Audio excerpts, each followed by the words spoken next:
Hi ಎಲ್ರಿಗೂ welcome to my 6th mini vlog. ಮೊನ್ನೆ ವೀಡಿಯೋದಲ್ಲಿ ನಾನು ಹೇಳಿದೆ ನನ್ನ ಹಸ್ಬೆಂಡ್ ಇಂಟರ್ವ್ಯೂ ಇದೆ ಅಂತ ಹೋಗಿದ್ರು ಅಂಥೇಳಿ.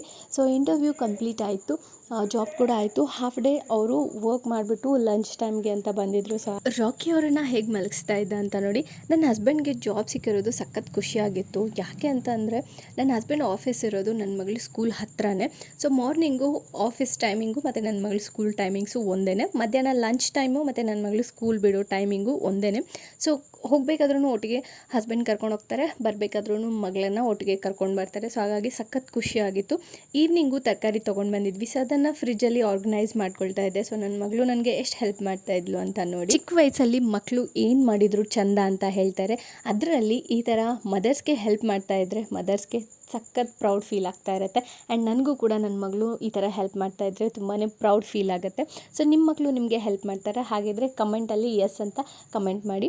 ಕೆಲವೊಂದು ಸತಿ ಮಕ್ಕಳು ಮಾಡೋ ಕೆಲಸಗಳು ತುಂಬಾ ಖುಷಿ ಕೊಡುತ್ತೆ, ಇನ್ನು ಕೆಲವೊಂದು ಸತಿ ತುಂಬ ಕೋಪ ಬರೆಸೋ ಥರ ಇರುತ್ತೆ. ಬಟ್ ಏನೂ ಮಾಡೋಕ್ಕಾಗಲ್ಲ, ಮಕ್ಕಳು ಅಂತ ಅಂದ್ರೇ ಹಾಗೆ. ಒಂದು ಕ್ಷಣ ಇದ್ದಾಗ ಇನ್ನೊಂದು ಕ್ಷಣ ಇರೋದಿಲ್ಲ.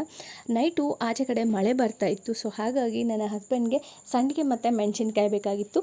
ಸೊ ಇದಕ್ಕೆ ನಮ್ಮ ಕಡೆ ಬಳಕದ ಕಾಯಿ ಅಂತ ಕರೀತಾರೆ. ರೆಸಿಪಿ ಬೇಕು ಅಂತ ಅಂದರೆ DM ಮಾಡಿ, ಆದಷ್ಟು ಬೇಗ ಯೂಟ್ಯೂಬಲ್ಲಿ ಈ ಒಂದು ರೆಸಿಪಿನ ಅಪ್ಲೋಡ್ ಮಾಡ್ತೀನಿ. ಇದಾಗಿತ್ತು ನನ್ನ 6th ಮಿನಿ ವ್ಲಾಗ್. ಮತ್ತೊಂದು ಮಿನಿ ವ್ಲಾಗಲ್ಲಿ ಸಿಗ್ತೀನಿ. ಬಾಯ್.